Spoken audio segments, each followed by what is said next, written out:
día de hoy vamos a seguir avanzando con nuestro estudio, nuestro macro estudio que se llama el Evangelio. No sé si se acuerdan que se llamaba así. ¿Sí? Ah, ya. El Evangelio, ¿cierto? Y lo separamos en tres grandes bloques que básicamente era qué era el Evangelio, cómo vivo el Evangelio y cómo predico el Evangelio. Y hemos avanzado hasta el momento en la primera parte para poder definir qué significa realmente el Evangelio. Nuestra noción del Evangelio va a ser, una noción correcta del Evangelio va a hacer que nuestra vida de fe sea una vida centrada en Dios, centrada en Cristo, como lo principal de nuestra vida. Es por eso que empezamos a analizar qué significaba Evangelio, vimos básicamente qué significaba la palabra Evangelio, cómo se usaba, pero por sobre todo vimos que el Evangelio como tal significa una buena noticia. Y es una buena noticia que nos habla de la muerte del Señor Jesucristo y la resurrección del Señor Jesús, la ascensión de Él en beneficio de aquellos que han reconocido sus pecados y se han vuelto a Él. Ese es básicamente el mensaje del Evangelio, ya como tal. Ahora, para aquello vimos, y en función a lo que el mismo apóstol Pablo le explicó a los romanos, ¿cierto? En su epístola a los romanos, separamos el Evangelio en cuatro grandes bloques. Primero, que según la descripción que el mismo Pablo hace, tiene que ver con Dios. Segundo lugar, tiene que ver con el hombre. Tercer lugar, tiene que ver con la obra de Cristo. Y en cuarto lugar, con la respuesta del hombre para la obra de Cristo. Y esa fue básicamente la división que hicimos para efectos didácticos, para poder entender de mejor manera qué es lo que significa o qué implica el Evangelio. ¿Ya? Vimos que Dios es un Dios que se define a sí mismo como santo. Él se da a conocer como el Dios santo, el Dios justo. El término santidad significa apartado, distinto, tiene una noción moral, tiene una noción ética, es decir, que Él es distinto al ser humano creado y a todo lo que Él ha creado. Porque Él es recto, justo y posee ciertas características, ciertos atributos o perfecciones que lo distinguen de su creación, en particular del ser humano. Hay cosas que nosotros poseemos de Dios en función a sus atributos. Hay formas en las cuales Dios se da a conocer, por ejemplo, como un Dios de amor. Y nosotros como seres humanos, habiendo sido creados a la imagen de Dios, podemos reproducir de alguna manera el amor. No el amor de Dios, un amor imperfecto en nuestro caso, porque nosotros no somos como Dios. Pero sí, de alguna forma, podemos reproducir lo que es el amor. También vimos otros. El atributo de la justicia, por ejemplo, es un atributo que es de Dios. Pero nosotros también como seres humanos podemos emular la justicia. Tenemos una búsqueda de la justicia.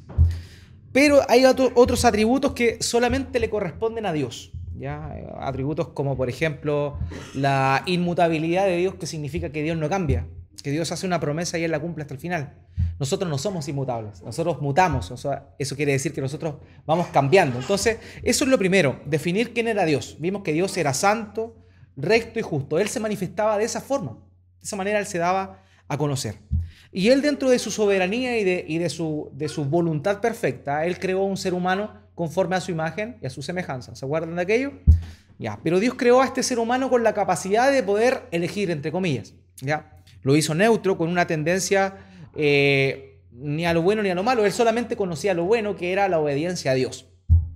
Pero ¿qué ocurrió? Ocurrió que Satanás, este ser angelical que había caído previamente, se supone, irrumpe en el huerto de Edén, el lugar donde ellos vivían, donde Adán y Eva vivían, tienta a Adán y Eva y ellos cometen el primer pecado. Producto de ese primer pecado vienen las consecuencias dramáticas que hasta el día de hoy toda la humanidad asume, que tiene que ver con la culpa del pecado de Adán. Cada persona que nace en este mundo la trae en sí. Todo niño, toda persona que nace en este mundo viene con la culpa del pecado. Es lo que se le denomina en teología el pecado original, que es la responsabilidad del pecado que Adán cometió. Y por ende también hay una carga pecaminosa en cada una de aquellas personas que nacen en la tierra. Todos nacemos con una inclinación al pecado. Eso es lo que vimos. Después vimos que la obra de Cristo era lo que Dios estableció desde antes de la fundación del mundo para que la gloria de Dios fuese manifestada por medio de la salvación y la redención del ser humano que había caído. ¿Ya? Eso es importante. La obra de Cristo no es respuesta ni improvisación. La obra de Cristo es previa desde antes de la fundación del mundo. Por favor, acompáñame a Primera de Pedro 1, 19 y 20. Primera de Pedro, capítulo 1, verso 19 y 20. Sino con la sangre preciosa de Cristo, como de un cordero sin mancha y sin contaminación, ya destinado desde antes de la fundación del mundo, pero manifestado en los postreros tiempos por amor de vosotros. Amén. Fíjense en el detalle. Sí, está hablando de la manera en la cual nosotros hemos sido rescatados. El versículo 18 dice, sabiendo que fuiste rescatados de vuestra vana manera de vivir. Luego continúa en el 19 diciendo, sino con la sangre preciosa de Cristo, como de un cordero sin mancha y sin contaminación, ya destinado desde antes de la fundación del mundo. Eso implica que la obra de Cristo no es improvisación, ¿ya? No es que el hombre pecó y Dios se le ocurrió en el momento qué hacer, no. Lo que significa la obra de Cristo, la obra de Cristo es la manifestación de la voluntad divina de Dios, ¿ok? Entonces vimos eso. Vimos que el Señor Jesucristo vino al mundo y analizamos por qué era importante, analizamos su naturaleza, porque si nosotros entendemos su naturaleza, podemos entender también de alguna forma la gravedad de nuestro pecado. Vimos que Jesucristo era una persona que tenía dos naturalezas. ¿Cuáles eran las dos naturalezas? Humana y divina. Muy bien, muy bien. ¿Por qué tendría que haber tenido una naturaleza humana? Exactamente, porque era necesario que hubiese una representatividad delante de Dios por el ser humano. Recordemos que quien había pecado y quien merecía la muerte eterna era el hombre, el ser humano. Por ende, quien salvase al hombre tendría que ser un ser humano, pero no tan solamente un ser humano, porque el hombre no puede salvar al hombre y la misma Escritura se encarga de decirnos eso. Entonces ahí viene la necesidad de que Jesucristo, a la vez de ser hombre, fuese Dios. O sea, Él era plenamente hombre y plenamente Dios a la hora de ejecutar su labor. Entonces vimos que en la cruz, ¿cierto? Y cuando analizamos eso lo vimos en la perspectiva de Isaías 53, un texto maravilloso que nos habla de la obra de Cristo mucho antes que ella se llevara a cabo. Y vimos que el Señor Jesús lleva nuestros pecados, la culpa de nuestros pecados, del pecado original y también del pecado individual de cada uno de nosotros, lo lleva en la cruz. ¿Para qué? Para de esa forma pagar la paga del pecado que nosotros merecíamos. Recordemos lo que dice Romanos 3:23, que la paga del pecado es muerte, ¿cierto? La paga del pecado es muerte. Entonces, cada una de las personas que han pecado, o sea, todos, lo que merecemos es la muerte. Entonces Jesús viene Él y viene y cumple ese pecado. O sea, cumple la paga del pecado que nosotros merecíamos muriendo en nuestro lugar. ¿Ok? Eso es lo que vimos sobre la obra del Señor Jesús.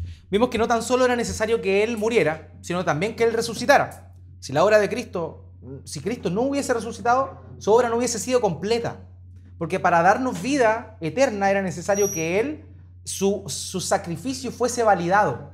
Y para que su sacrificio fuera validado y lo que Él hizo en realidad, Él fue una persona que vivió en este mundo sin pecado, era necesario que Él resucitara. Porque la paga del pecado es muerte.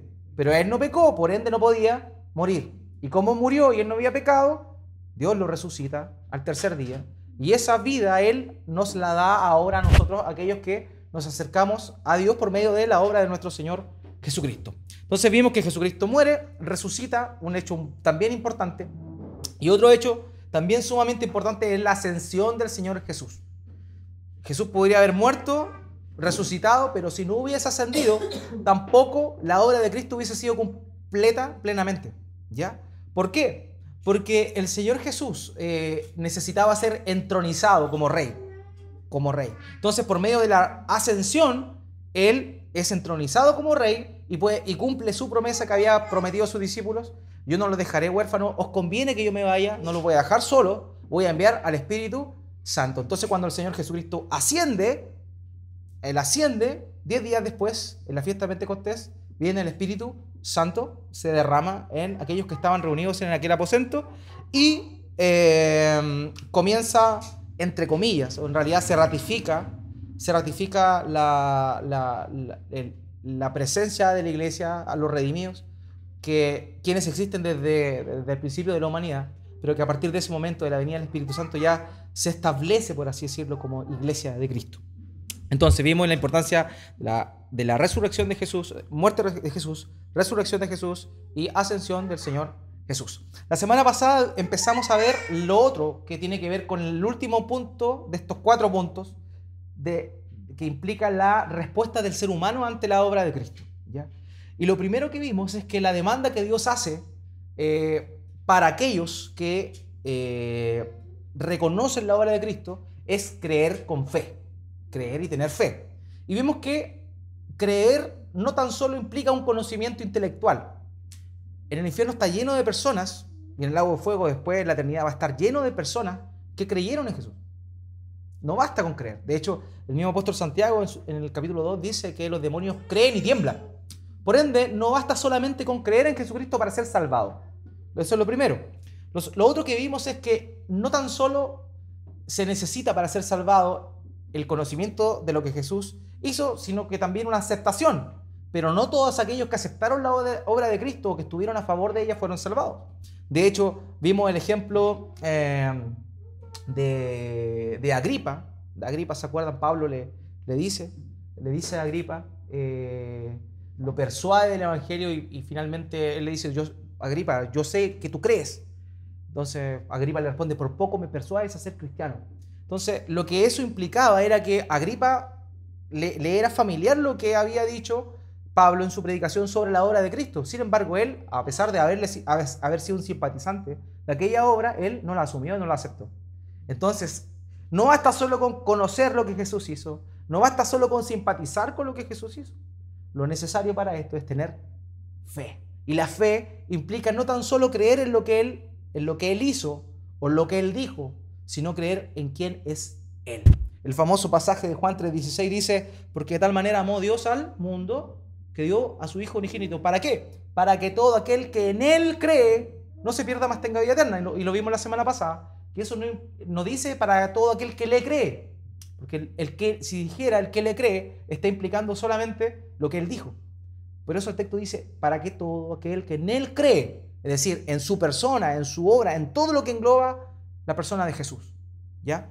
Entonces, lo primero que vimos es que la fe en Jesús es una confianza que las personas depositan en la persona, o sea, que era Jesús, que era de hecho, recapitulando un poquito para atrás, la expresión que dice Pedro, ¿cierto? En Mateo 16, cuando está ahí en Cesarea de Filipo, y el Señor Jesús le pregunta, ¿quién dice la gente que yo soy? Algunos le responden, eres Elías, ¿cierto? Eres Juan el Bautista, eres alguno de los profetas, le dicen. Y Pedro, inspirado por el Padre, dice, tú eres el Cristo, el Hijo del Dios viviente. La expresión esa, tú eres el Cristo, el Hijo del Dios viviente, habla de dos cosas súper importantes para las promesas que Dios había hecho de salvación en el Antiguo Pacto. Lo primero, tú eres el Cristo implicaba el Mesías. El Mesías era aquel que iba a venir a dar libertad a aquel pueblo que estaba en esclavitud. Pero no tan solo una libertad, llamémosla una libertad física, no estar bajo una opresión de un gobierno, sino en realidad una libertad espiritual. Y lo otro que dice, tú eres el Cristo, y continúa la frase Pedro, tú eres el Cristo, el Hijo del Dios viviente. Une ambas cosas. Une el oficio de Cristo, el oficio como sacerdote, como profeta, como rey, y a la vez dice, tú eres el Hijo de Dios. Entonces está diciendo que el Hijo de Dios, Dios mismo, es el Mesías que había de venir. Y eso es lo que implica la obra de Jesús, y por ende eso es lo que nosotros necesitamos creer. Tú eres el Cristo, el Hijo de Dios.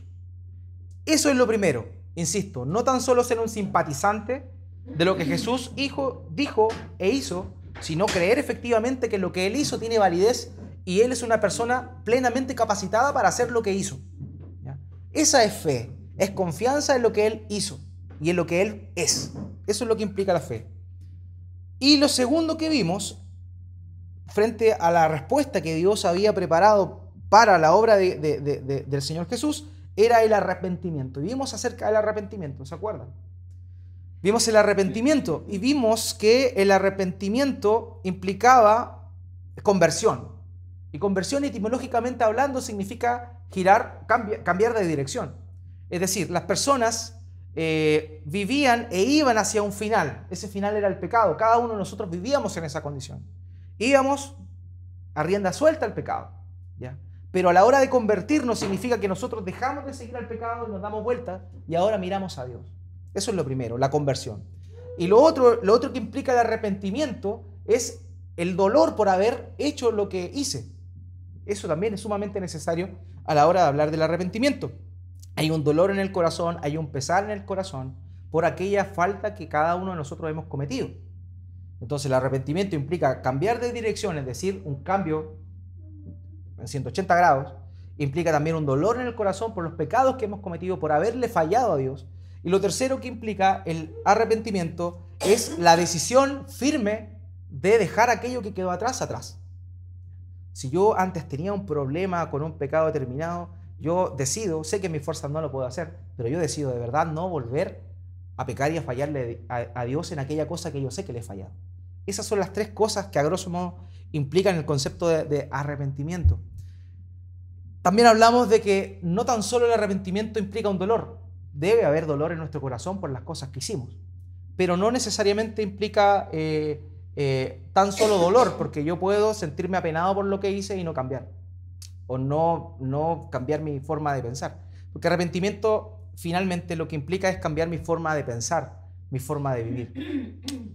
Entonces, eso es lo que tenemos hasta el momento. Ahora, voy a añadir un pequeño concepto que tiene que ver con el arrepentimiento. Existen dos tipos de arrepentimiento, por así decirlo.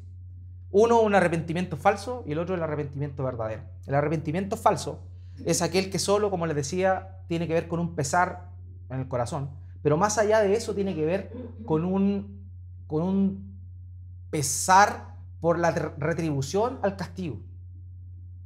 Les explico en un ejemplo súper sencillo. Este arrepentimiento falso es un remordimiento que viene por causa de lo que va a pasarle. Por ejemplo, a un niño, a mis hijos. Le digo, no hagas esto porque si no te voy a mandar un correazo, ¿ya? Entonces, mis hijos no decir, papá, no, pero no me van a decir no, porque en realidad se dieron cuenta de que tienen que obedecerme a mí porque yo soy su papá y soy una autoridad sobre ellos. No, ellos lo hacen porque tienen miedo al castigo. Entonces, como tienen miedo al castigo, de alguna forma se remuerden y se arrepienten de lo que hicieron, pero en realidad de corazón ellos no se han arrepentido. Eso es básicamente lo mismo que corresponde al arrepentimiento falso. Hay personas que sí se duelen en su corazón, pero en realidad muchas veces tienen más temor a lo que les va a pasar que a quien han fallado, a quien han ofendido, que es a Dios. Entonces, está súper mal, o sea, si lo vemos sinceramente, está mal que nosotros a veces utilicemos este argumento que yo lo usé muchas veces a la hora de predicar el evangelio a alguien. Y yo le decía, me acuerdo, en aquellos años, le decía, mira, hagamos lo siguiente. Tenéis dos opciones, creer en Jesús o no creer en Jesús. Si tú crees en Jesús, ¿ya? Si tú crees en Jesús y yo tengo razón, te vas a salvar. Si yo no tengo razón y tú tienes razón, no va a pasar nada, ¿cierto? Entonces, por último, cree en Jesús para que no te vayas al infierno. Uno le decía eso. Pero en realidad no es eso, porque lo que uno quiere es que las personas, o lo que el Evangelio demanda, es ponerse frente a Dios y de verdad ver la falta que nosotros hemos cometido ante Él. Si nosotros no nos damos cuenta del error y lo grave que es pecar contra Dios, no tiene sentido a la gente tan solo decirle arrepiéntete porque te puede ir al infierno. Es cierto, el infierno es real y el día de hoy ese va a ser el tema que vamos a estar hablando un ratito más, pero más allá de eso, la idea es que la gente pueda confrontarse con su pecado y pueda ver su condición y pueda ver que verdaderamente ha atentado contra Dios. En cambio, si yo solamente le digo, oye, pucha, por último, si no tengo razón, no pasa nada, en realidad estoy hablando de un argumento lógico y estoy perdiendo de vista por completo el verdadero poder del Evangelio. ¿Ok? Entonces, vimos eso. La primera parte, la demanda de Dios, lo que Dios exige al ser humano para poder aceptar la obra de Cristo, es la fe y el arrepentimiento. ¿Ok? Muy bien, entonces vamos a avanzar. El día de hoy vimos eso. El Evangelio llama a la gente. Marcos 1:15, el Señor Jesús dijo cuando comenzó su ministerio, el tiempo se ha cumplido y el reino de Dios se ha acercado. Arrepentidos sí, creed en el Evangelio. Ambas cosas que le acabo de decir que son la sustancia de lo que Dios demanda de todas las personas, que crean y que se arrepientan. Vimos, eso es todo lo que les he dicho. Aquí hay una definición de Wayne Grudem sobre el arrepentimiento. Él dice que el arrepentimiento es tristeza de corazón por el pecado, renuncia al pecado y propósito sincero de olvidarlo y andar en obediencia a Cristo. Básicamente lo mismo que hemos hablado ahora. Vimos, estos son los versículos que vimos la semana pasada, que produce el arrepentimiento. Perfecto. Este pasaje, por favor, búsquenlo. Isaías, capítulo 55, versos 6 al 7. Como para cerrar el tema del arrepentimiento y la fe. ¿Cómo están para una prueba la otra semana? Isaías, capítulo 55, versos 6 y 7.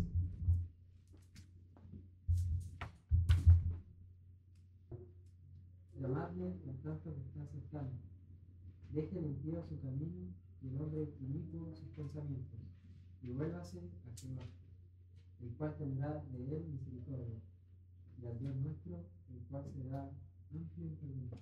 Ahí está básicamente todo el mensaje del arrepentimiento y la gracia de Dios reflejada en este hermoso pasaje del Antiguo Pacto en Isaías, capítulo 55. Muy bien. Entonces, el día de hoy vamos a ver la otra respuesta ante el Evangelio. La respuesta positiva es creer y arrepentirse. Pero la respuesta negativa ante el Evangelio es esta. Bueno, el versículo está ahí, así que no lo busquen. Juan 3, 17 al 19. Normalmente nosotros vemos que Juan 3:16 es el versículo que más, de alguna forma, algunos piensan que habla de la obra de Cristo, pero el problema de tomarnos y hacer un evangelio en función de Juan 3:16 solamente es que odiamos lo que viene inmediatamente después, que es esto. ¿Qué pasa si no hay arrepentimiento ni fe? Juan 3:17 al 19 dice: porque no envió Dios a su Hijo al mundo para condenar al mundo, sino para que el mundo sea salvo por él. El que en él cree no es condenado, pero el que no cree ya ha sido condenado, porque no ha creído en el nombre del unigénito Hijo de Dios. Y esta es la condenación, que la luz vino al mundo y los hombres amaron más las tinieblas que la luz, porque sus obras eran malas. Aquellas personas que son indiferentes a la obra de Cristo, aquí en el versículo 18 dice, porque no ha creído en el nombre del unigénito Hijo de Dios. No creer en el nombre dentro de la concepción hebrea significaba no creer en la persona. El nombre implicaba lo que era en sustancia la persona. Recordemos que el nombre Jesús significa salvación, o Dios salva. Eso es lo que significa el nombre Jesús. Entonces, eso es lo que significa el que no ha creído en el nombre del unigénito Hijo de Dios. No tan solo implica que el hecho de que nosotros creamos que Jesús se llama Jesús. No nos está hablando de eso. No está hablando de Él como persona. Entonces, aquellos que creen en Él alcanzan la vida eterna, ¿cierto? Pero aquel que no cree, dice, ya ha sido condenado. ¿Por qué? Porque continúa en la misma situación que estaba desde que nació. Recordemos, cada uno de nosotros ha nacido apartado de Dios, ha nacido en rebelión contra Dios. Pero aquellos que hemos creído en lo que el Señor Jesucristo hizo y tenemos nuestra confianza plenamente puesta en su obra, tenemos la posibilidad de ser salvos, ¿ya? Y de ser reconciliados para con el Padre por medio de la obra de nuestro Señor Jesús. Pero aquellos que dejan de lado esta oportunidad preciosa, dice que ya han sido condenados. Fíjense en los tiempos verbales. Aquí les voy a llevar un poquito a castellano, lenguaje, no sé cómo se llamaban sus tiempos. Los verbos, fíjense en el tiempo. El que en él cree, presente, ¿cierto? No es condenado, presente. Pero el que no cree, presente, ya ha sido condenado, pasado. ¿Se dan cuenta, no? O sea, todos estaban condenados y Dios, por medio de la obra del Señor Jesús, nos dio la posibilidad de arrepentirnos y volvernos a Él. Pero aquel que no se arrepiente, lamentablemente, continúa en la condenación en la cual estas personas ya se encuentran. Esta es lamentablemente la respuesta negativa ante el Evangelio. Dice que aquel que no cree ya ha sido condenado. Pero todos aquellos que conocen un poco de derecho se van a dar cuenta que no hay condenación si primero no hay un juicio. O sea, nadie puede ser condenado si no hay primeramente un juicio. Para ser absuelto de un juicio, o sea, si yo para ser absuelto de un cargo tengo que ir a un juicio para ser absuelto. Y si yo, para haber sido condenado, también necesito haber salido culpable de un juicio. Entonces ahora vamos a hablar de que aquellos que no se han arrepentido y no han tenido fe, lamentablemente van a ir a un juicio. El cristiano también va a un juicio, ¿ya? La connotación del juicio del cristiano es distinta, eso sí. Pero el impío, la persona que lamentablemente no se arrepintió, al final de su vida o bien cuando el Señor Jesucristo venga, lo que va a ocurrir va a ser esto. Apocalipsis 20 del 11 al 15, por favor. Ok. Lo claro aquí es que al final va a haber un juicio final, ¿ya? Y todos aquellos que no abrazaron la obra de Cristo van a tener que ser juzgados conforme a sus obras. Aquí se dan cuenta, y esto también es una base importante para notar que la salvación no se pierde. Porque es así, o sea, tú eres juzgado por la obra de Cristo o por tus obras. Si tú eres juzgado por tus obras, tú te vas a ir a condenación eterna. Pero si tú eres juzgado conforme a la obra de Cristo, no hay condenación para ti. Entonces, como la obra de Cristo es perfecta, evidentemente nosotros nunca vamos, aquellos que estamos en Cristo, nunca vamos a perder aquello que Él nos ha imputado, que es su justicia. ¿Ok? Eso es lo primero. Entonces vamos a resaltar algunos puntos importantes acá. El versículo 12 dice, al terminar el versículo 12, dice, fueron juzgados los muertos por las cosas que estaban escritas en los libros según sus obras. Al final del versículo 13, y fueron juzgados cada uno según sus obras. Nuevamente, ¿no? Entonces, las personas que no abrazan, que no ponen su fe y no se arrepienten por medio de la obra de Cristo, van a tener que dar cuenta de sus obras. Nosotros, por la gracia de Dios, por haber confiado en Jesús, la obra que corre para nosotros es la obra de Cristo, no las nuestras. Sus obras de justicia tapan nuestras obras de injusticia. Y finalmente el versículo 14 dice, y la muerte y el Hades fueron lanzados al lago de fuego. Esta es la muerte segunda. El 15, el que no se halló inscrito en el libro de la vida fue lanzado al lago de fuego. Entonces, acá hay dos cosas importantes. Si tu nombre no está escrito en el libro de la vida, tú eres lanzado al lago de fuego. ¿Por qué? Porque fuiste juzgado conforme a tus obras. Aquí el texto dice que hay dos libros. En realidad hay libros y un libro. Los libros se supone que se refiere a las obras que cada uno de nosotros cometimos. Y el libro de la vida corresponde al libro en el cual los nombres de aquellos que sí han sido redimidos están inscritos desde antes de la fundación del mundo. Nadie se borra del libro de la vida. ¿Okay? Dios no borra a nadie del libro de la vida. Perfecto. Entonces vamos ahora también sobre esto mismo del juicio. Vamos a ver Hechos capítulo 17, verso 30 al 31. Aquí estamos hablando de que Dios va a ejecutar un juicio. Hechos capítulo 17, verso 30 al 31.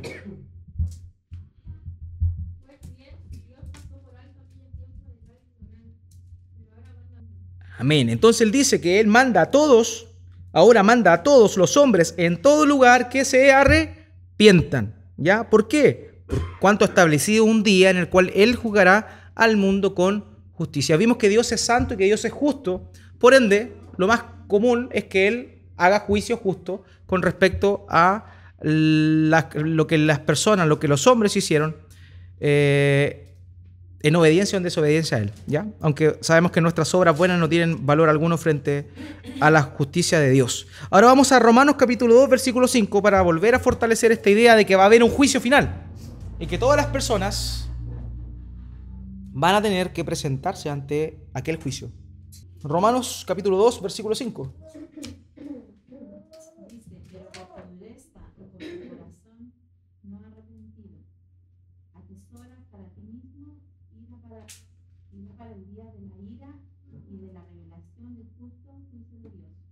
Amén. Dice, por tu dureza y por tu corazón no arrepentido. O sea, aquel que no tiene fe y no se arrepiente de sus pecados, ¿qué va a pasar? Atesora para sí mismo ira para el día de la ira y de la revelación del justo juicio de Dios. Entonces nos habla que no hay nadie, aquellas personas que no se han arrepentido, que no se han vuelto al Señor Jesús, van a tener que estar en aquel día del juicio. ¿Ok? Vamos a ver entonces, este lo vamos a revisar después, así que vamos a avanzar. Muy bien, entonces, ¿estamos claros de que va a haber un juicio final? Y ese juicio final van a ir todos, pero en particular aquellas personas que van a ir a condenación son aquellas personas que no se han arrepentido y no han creído en la obra de Cristo. ¿Quién será el juez? Segunda de Timoteo, capítulo 4, versículo 1. ¿Quién será el juez en este juicio? ¿Quién será el juez? Segunda de Timoteo, capítulo 4, versículo 1. ¿Quién lo puede leer, por favor? Juanito. Dice, título predica la palabra. Dice, te encarezco delante de Dios y del Señor Jesucristo, que juzgará a los vivos y a los muertos en su manifestación y en su reino. Ok. Te encarezco delante de Dios y del Señor Jesucristo, que juzgará a los vivos y a los muertos. ¿Quién va a juzgar a los vivos y a los muertos? ¿Quién? Señor Jesucristo. Muy bien. Hechos capítulo 10, verso 42. Vamos a volver a repetir esta idea para que nos quede clarísimo quién va a ser la persona que va a emitir juicio. Hechos capítulo 10, versículo 42.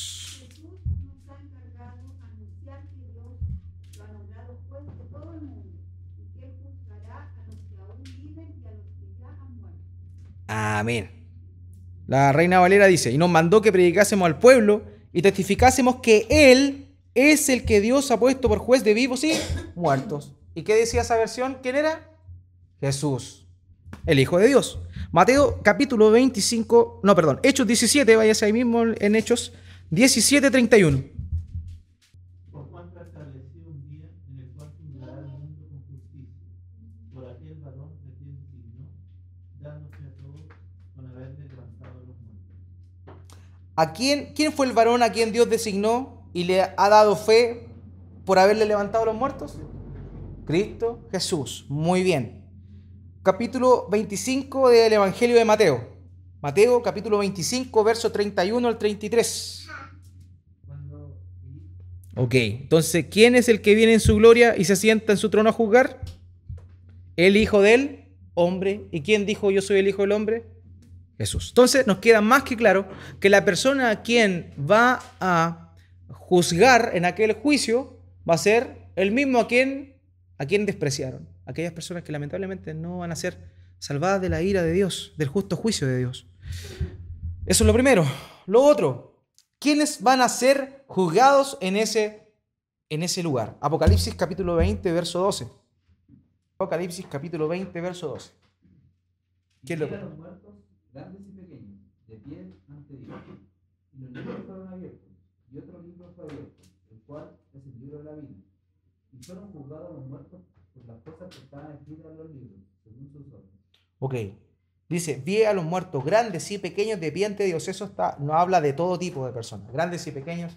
Se está refiriendo en rigor ahí. Algunos creen que se refiere a como la condición social en la cual ellos se encontraban. O sea, las personas de importancia y aquellos que eran los menos considerados. O sea, básicamente ricos y pobres, a todos. ¿Ya? Y después termina la idea diciendo, el final del versículo 12, y fueron juzgados los muertos, plural, por las cosas que estaban escritas en los libros según sus obras. Muy bien. Entonces, ¿quién va a ser juzgado en ese juicio? Todos. Romanos capítulo 2, versos 5 al 8. Entonces, vimos que el Señor Jesús es el juez que va a venir a juzgar. Y por otro lado, todos van a ser juzgados. Todos.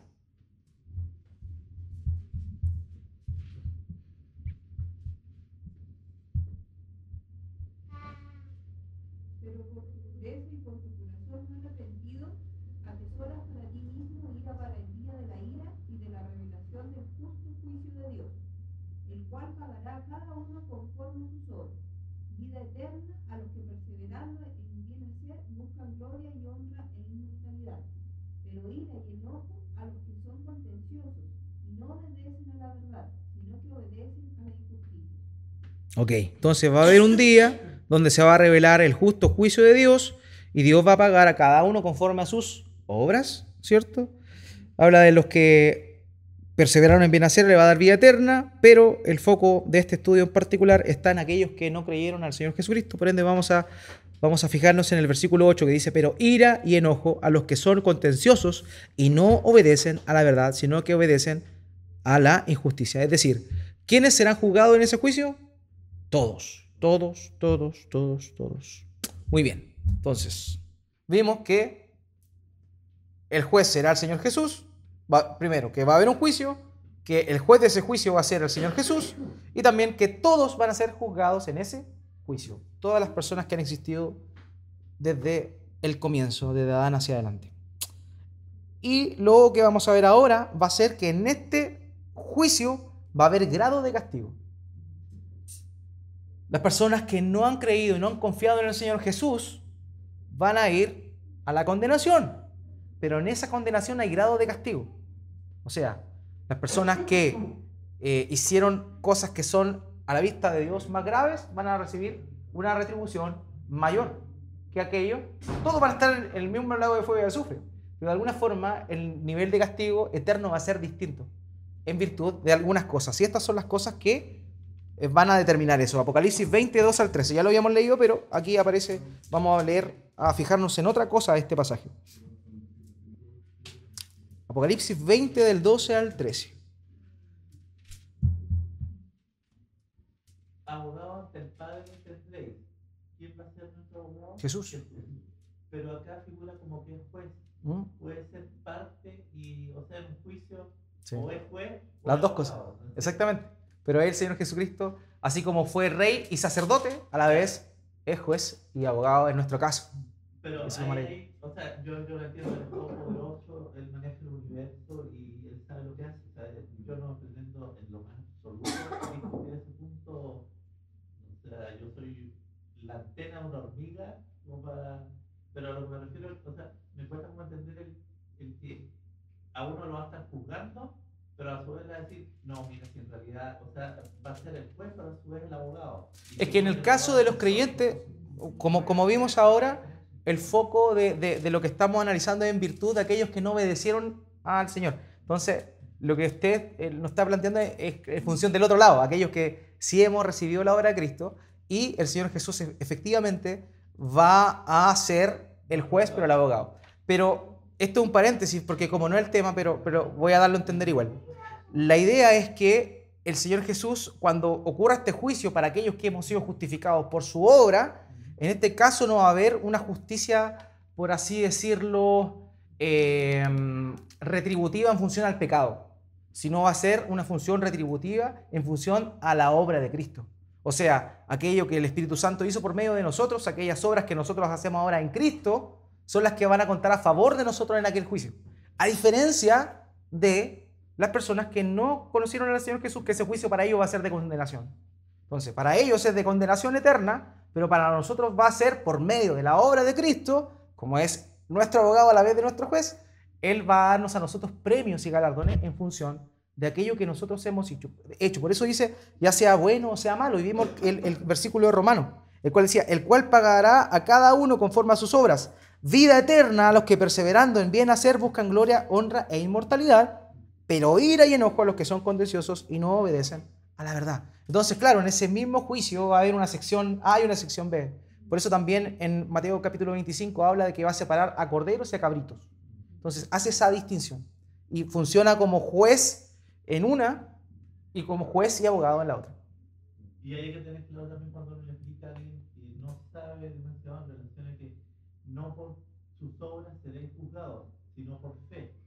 Pero ahora estamos hablando de que por su obra, y en realidad cuando se refiere a por su obra, es la obra en Cristo. Exactamente. A eso se refiere. Sí. No obras materiales que uno pueda hacer acá en el mundo, de regalar dinero a los pobres o banderistas como parte. O sea, que si, es que si yo le doy dinero a los pobres por la obra de Cristo, porque el Señor Jesús hizo eso, claro, efectivamente voy a tener galardón por ello. pero eso no, ese galardón no es, esa obra que yo hago no es para mi salvación, sino en realidad fruto de que Dios verdaderamente vive en mí.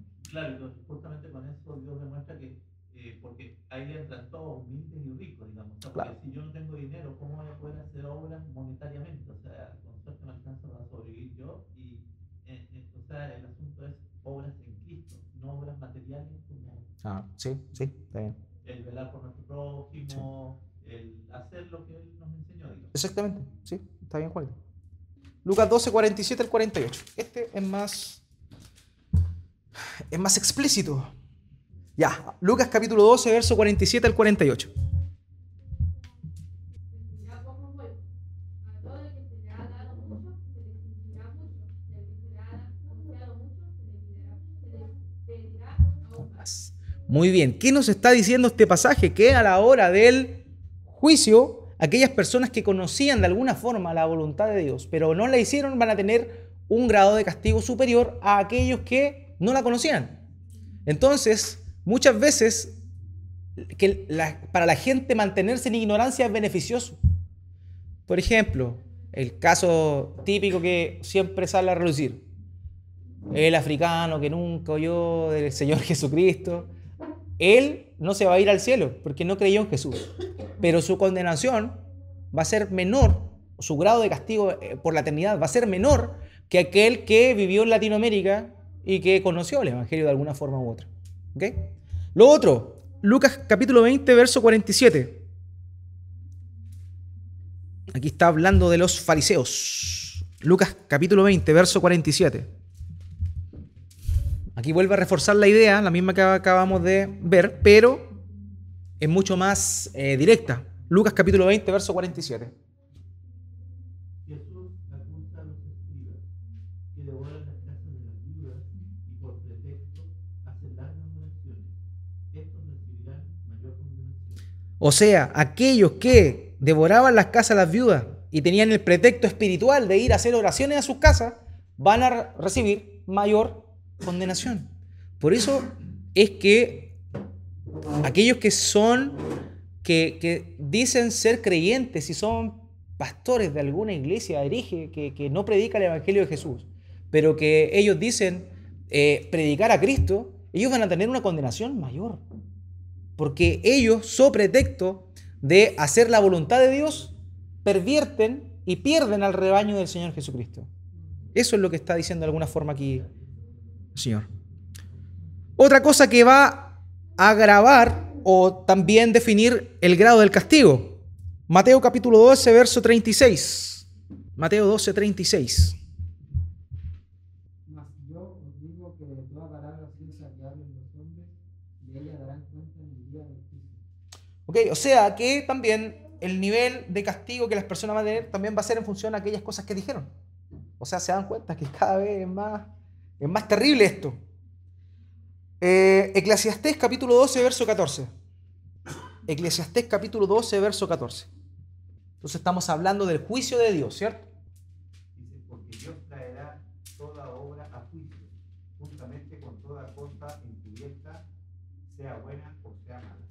Ok, entonces, toda obra será llevada a juicio, toda cosa encubierta, no va a haber nada escondido, todo va a ser puesto ahí a la palestra y conforme a aquellas cosas va a ser emitido un juicio y el nivel de condenación o de castigo va a ser distinto en función a aquellas cosas que dijeron, hicieron, etc. Muy bien.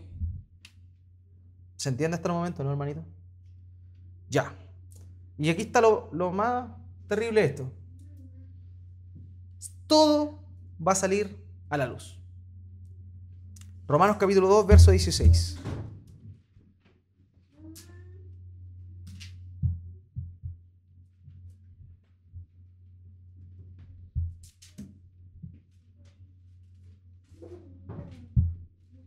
Romanos capítulo 2, verso 16.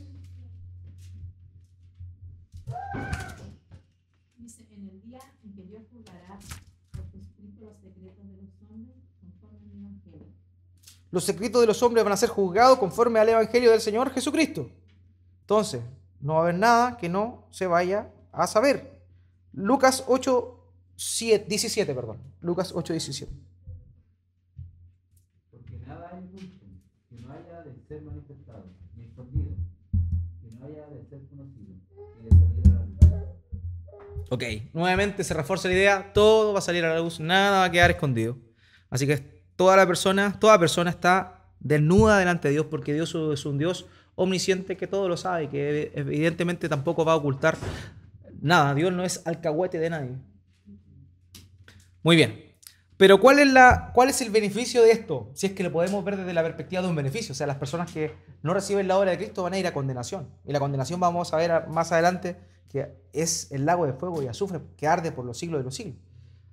Ahora, ¿cuál es el beneficio de esto? Que Dios es un juez imparcial. Dios es un Dios justo.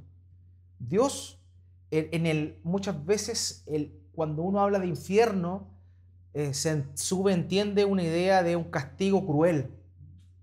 Pero si Dios es quien está ejerciendo el castigo, no es un castigo cruel, sino un castigo justo. Y es ahí donde es importante notar la gravedad de nuestro pecado. Porque el castigo es terrible. Y el castigo es terrible no es porque Dios sea malo. Dios es justo. Dios va a dar la justa retribución por lo que las personas han hecho, por lo que le han ofendido. Por tanto, si Dios no es cruel, Él es bueno, pero Él va a ser justo, significa que el pecado es sumamente grave. Es terrible. Primera de Pedro 1:17. Esta es la esperanza que de alguna forma existe para aquellos que Dios es un Dios justo. Primera Pedro 1:17.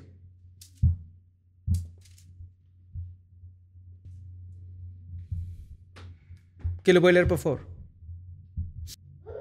Ya que invocan como Padre que juzga por imparcialidad la obra de cada uno, viva con temor reverente y demasiado. Ok. Dice, si invocáis por Padre aquel que sin acepción de persona juzga según la obra de cada uno. Dios no hace acepción de personas. Para Dios no hay favoritismo. Él es justo. Él da retribución, la retribución que corresponde a cada uno. ¿Ya? Colosenses 3:25. Dice, más el que hace injusticia recibirá la injusticia que hiciere, porque no hay acepción de personas. Ok. Más el que hiciere injusticia recibirá la injusticia que hiciere, porque no hay excepción de persona. O sea, la retribución por su injusticia va a ser proporcional a la injusticia que cometió. O sea, por eso es tan terrible el pecado, hermanos míos. Por eso es que nosotros tenemos la bendición de poder recibir la gracia del Señor Jesús y por ende no pasar por el castigo, por el lago de fuego y azufre. Pero el Señor Jesús recibió el castigo y ese castigo era su muerte. Pero la muerte, a veces nosotros podríamos pensar que como Jesús murió, la retribución de nuestro castigo era tan solo morir. Pero no, Jesús era puro, sin pecado. Y la injusticia más grande que se le cometió a él fue que siendo justo y sin pecado, fue muerto de esa manera vergonzosa. Pero para nosotros el castigo es mucho más allá de morir físicamente hablando. Para nosotros es una muerte espiritual, una separación de Dios eterna, y la cual conforme a nuestra desobediencia y rebelión para con Dios, debiese recibir el peor de los castigos, que es el lago de fuego y azufre que arde por los siglos de los siglos. Es terrible. Ahora bien, Dios es un Dios justo, un Dios santo, un Dios recto, un Dios bueno. Pero cuando Él emite un juicio, eso lo hace a Él recibir gloria, porque la retribución de su gloria es producto de que Él está actuando conforme a su naturaleza justa. Por eso es que a veces nos encontramos con pasajes como el que vamos a leer ahora en Apocalipsis 19:1-2, que pueden de alguna manera perturbarnos, pero que en realidad no hacen otra cosa que mostrarnos la gloria de Dios por medio de su justo juicio. Fíjense en las palabras que dice Apocalipsis capítulo 19, verso 1 y 2. Después de esto, oí en el cielo un tremendo bullicio, como el de una inmensa multitud que exclamaba: Aleluya, la salvación, la gloria y el poder son de nuestro Dios, pues sus juicios son verdaderos y justos. Ha condenado a la famosa prostituta que con su adulterio corrompía la tierra. Ha vindicado la sangre de los siervos de Dios derramada por él. Fíjense, Dios está aplicando su justicia, está destruyendo a Babilonia, acá está hablando la ramera que ha corrompido la tierra. Dice, ha vengado la sangre de sus siervos de la mano de ella, pero la gente no le da pena. Dice, aleluya, salvación, honra y gloria, poder son del Señor Dios nuestro. O sea, cuando Dios aplica su justicia, en este caso su justicia retributiva por la desobediencia que cometieron, hace que nosotros, aquellos que hemos sido salvados, le glorifiquemos a Él. ¿No se dan cuenta que es un poco contradictorio esto? O sea, ¿cómo vamos a glorificarlo a Él por aplicar justicia? Pero en realidad su justicia es santa y pura. Y es la justa medida. Por eso, vuelvo a insistir, la gravedad del pecado. El pecado es terrible. El pecado no es tan solo no achuntarle al blanco, como muchas veces se ha dicho. No, el pecado es terrible. Y la retribución para aquellos que no han abrazado la obra del Señor Jesús es el lago de fuego y azufre, que es un sufrimiento eterno que vamos a ver, pero que es terrible. Por favor, Mateo 25, 30. Mateo capítulo 25, verso 30. Aquí nos habla de qué forma va a ser este castigo, este lago de fuego y azufre, esta condenación eterna. Sí, por favor, hermano. Dice, y al siervo inútil echadle en las tinieblas de afuera. Allí será el lloro y el crujir de dientes. Fíjense, en realidad este pasaje cualquiera puede decir que no nos dice mucho, pero el contexto en el cual es una parábola del Señor, en el cual está hablando de aquellos que van a estar fuera de la presencia de Dios, por ende, el castigo eterno. Y aquí dice, y al siervo inútil echadle en las tinieblas de afuera, allí será el lloro y el crujir de dientes. Es decir, las personas que estén en la condenación van a llorar no de arrepentimiento, porque ya no se van a arrepentir, pero sí van a llorar de impotencia, y el crujir de dientes implica remordimiento por aquello que no hicieron, por haber desobedecido a Dios. Entonces, fíjense, va a haber lloro y crujir de dientes, es decir, va a haber conciencia. Entonces, el estado eterno de las personas que no están con Jesús va a ser un estado de conciencia. Recordemos la parábola que cuenta el Señor en Lucas capítulo 16 cuando habla del rico y Lázaro. Y él dice que el rico decía a Lázaro, por favor, estoy sufriendo tormento acá. Manda a ese siervo, ni siquiera lo nombra, a Lázaro, que moje ¿cierto? Con su dedo la lengua para que quite mi sed. Entonces, era un sufrimiento terrible. Hay sufrimiento, hay conciencia en la eternidad. No es algo que van a estar sufriendo castigo y no van a sentir nada. No, va a haber conciencia del castigo. 25:41, ahí mismo, un poquito más adelante. Vamos a ver, disculpe. Entonces dirá también a los de la izquierda, apartaos de mí, malditos, el fuego eterno preparado para el diablo y sus ángeles. Los de la izquierda es no es literal. No, ahora aquellos que... No, la escritura lo dice. No.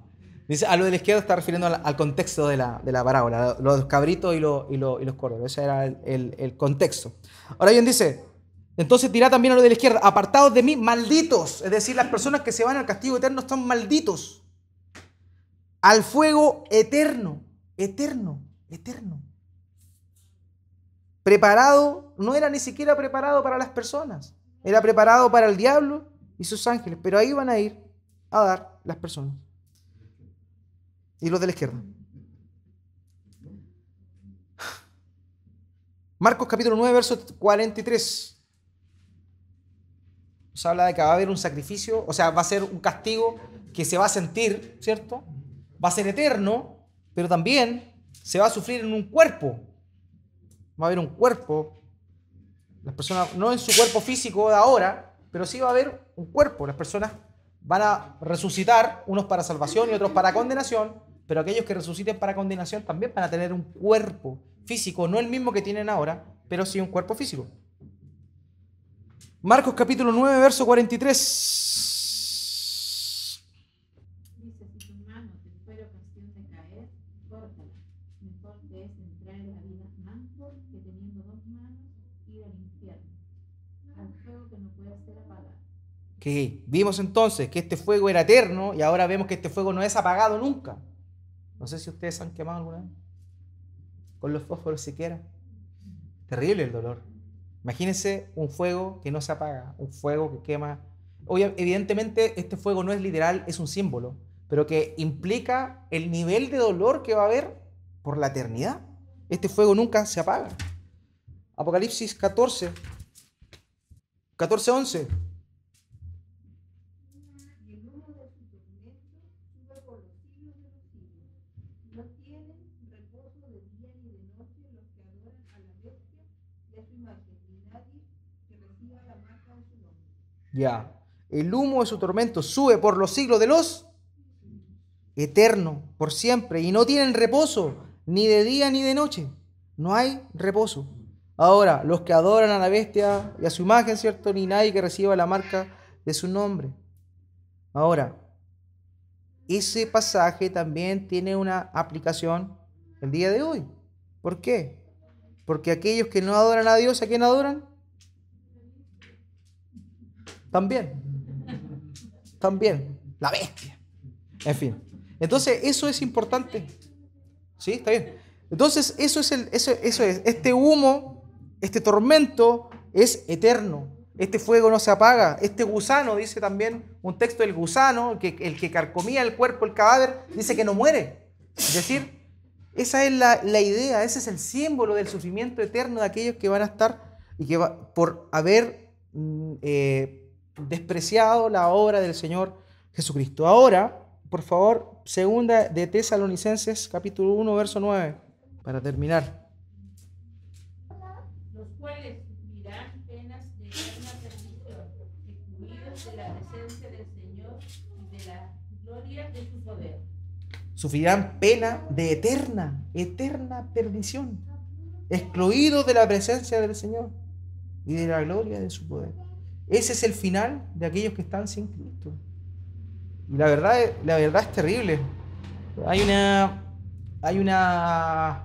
Un hermano se llama Ray Comfort, lo pueden buscar ahí en YouTube. Se llama Ray Comfort y él tiene un programa que se llama Living Waters, que es como hace entrevistas callejeras a las personas y hace como evangelismo callejero, por así decirlo. Entonces le hace preguntas a las personas le responde, va fuera de universidades, habla con la gente y le habla acerca de Jesús. Y en realidad es súper efectivo el método que utiliza él porque le hace ver efectivamente el pecado que tienen, los confronta directamente. Y es muy común dentro de estas entrevistas que le hace a la gente cuando le preguntan, oye,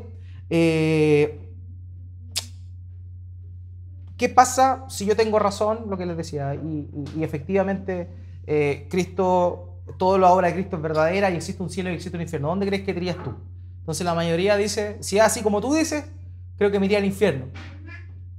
Y lo más curioso es haber escuchado muchas de estas respuestas así. Creo que me iría al infierno, pero es genial porque ahí no va a estar Dios y yo no quiero estar con Dios. Y hay gente que ha dicho eso. Yo no quiero estar con Dios, por eso prefiero estar en el infierno. Imagínense el nivel de dureza de corazón que muchas veces las personas pueden llegar. Lo peor de todo eso, es que lo que ellos creen es mentira. Porque en el lago de fuego y azufre va a estar las personas incrédulas, va a estar falso profeta, ¿cierto? Todo el anticristo, las bestias, pero también va a estar el diablo y va a estar sus ángeles. Pero ¿saben quién más va a estar? Dios. Dios también está en el infierno. Dios también está en el lago de fuego y azufre. ¿Quién es fuego consumidor? Dios, por medio de su juicio, va a estar por los siglos de los siglos, por medio de su juicio en el infierno. En el infierno. No es la presencia de Dios que la gente querría tener. Es el juicio de Dios, la ira de Dios presente y manifestándose toda la eternidad en ese lugar. Entonces es terrible el pecado que nosotros hemos cometido delante de Dios. Y es por eso que la cruz de Cristo es tan significativa. Es por eso que lo único que el ser humano puede hacer es verse confrontado por su pecado, arrepentirse y creer en lo que Jesucristo hizo, porque nuestro pecado es gravísimo. Y lo justo que nosotros recibamos es eso, es el lago de fuego y azufre que arde por los siglos. En la tarde le preguntaba a mi niña y le hacía la misma pregunta. He aprendido esa nueva metodología de que si las niñas pueden entender, todos me pueden entender. Entonces le hablé del infierno y les pregunté. Entonces, ¿cómo les explicaba de que Dios está en el infierno aplicando juicio, pero no está Él en el infierno como tal, en su presencia, en su gracia, su gloria, etc.? Entonces vino el maravilloso ejemplo de cuando nosotros le disciplinamos. Nosotros tenemos una paleta que cuando se portan mal los niños, los disciplinamos. Entonces yo le decía, cuando tú te portas mal, ¿cierto? Tú te portas mal y yo te voy a castigar con la paleta. ¿Quién te está pegando? Yo, ¿cierto? Yo estoy disciplinando por medio de ¿qué? De la paleta, pero la paleta no se mueve sola. Soy yo el que está moviendo la paleta para castigar. De la misma forma, el infierno, el lago de fuego y azufre es esa paleta que va a impartir el castigo, pero quien está castigando ahí es Dios mismo. Entonces no es como que Dios se olvidó y ahí el lago de fuego hace lo suyo y yo no, es Dios quien está derramando su ira por la eternidad en ese lugar. Porque contra quien hemos pecado es contra Dios. Entonces, qué maravilloso es el Evangelio cuando vemos la obra de Cristo. Porque es el lugar donde cada uno de nosotros merecía estar. Pero por la gracia de Dios es que nosotros ya no vamos ahí. Pero eso también nos habla de otra cosa, y con esto termino, me extendí un poquito más, perdón. Pero esto también nos habla de la urgencia de predicar el Evangelio. La urgencia de predicar el Evangelio. ¿Qué pasaría si en estos mismos momentos se encendiera la casa de al lado? Creo que la respuesta natural de nosotros sería salir, gritarle, salga, que se está quemando la casa y se va a morir. Lo que está pasando afuera con mucha gente es peor que se le esté quemando la casa. Van a ir a un fuego eterno. Un lago de fuego eterno de sufrimiento, perdición. Dediquemos el Evangelio. El Evangelio es una noticia urgente. No es algo que puede esperar para mañana. Es hoy. Es hoy. Entonces, vivamos siempre con ese sentido de urgencia, de vivir el Evangelio, de reconocer la obra de Cristo, de darle el valor que verdaderamente tiene esa obra en función para con nosotros, en el amor que Él derramó, en el perdón que nos dio. Porque si no, eso sería. Entendamos, queridos hermanos, que el Evangelio es urgente. Por eso lo dice Judas, dice, a otros salvad arrebatándolos del fuego, dice, a otros salvad arrebatándolos del fuego. Porque esa es literalmente lo que va a ocurrir. Sabemos como un símbolo, pero es lo que pasa. Mucha gente está camino a la perdición, camino a la perdición. Y nosotros muchas veces perdemos esa sensibilidad del mensaje del Evangelio. El mensaje de Cristo es para hoy. Sabemos que es el Señor, por medio del Espíritu Santo, quien convence de pecado, justicia y juicio. Pero el medio que Él dio para poder predicar el Evangelio somos nosotros, su iglesia, aquellos que hemos sido salvados y redimidos. Él nos dio el ministerio de la reconciliación. Nunca olvidemos eso. Reconciliemos al mundo con Dios. Es Dios quien convence de pecado, justicia y juicio, pero por medio de la predicación del Evangelio. Si nosotros no predicamos el Evangelio, nadie va a salir del infierno. No sacamos nada con quedarnos sentados en nuestras casas y decir, bueno, Dios es soberano, Él salvará. Cuando Dios te ha mandado a ti y a mí a predicar el Evangelio.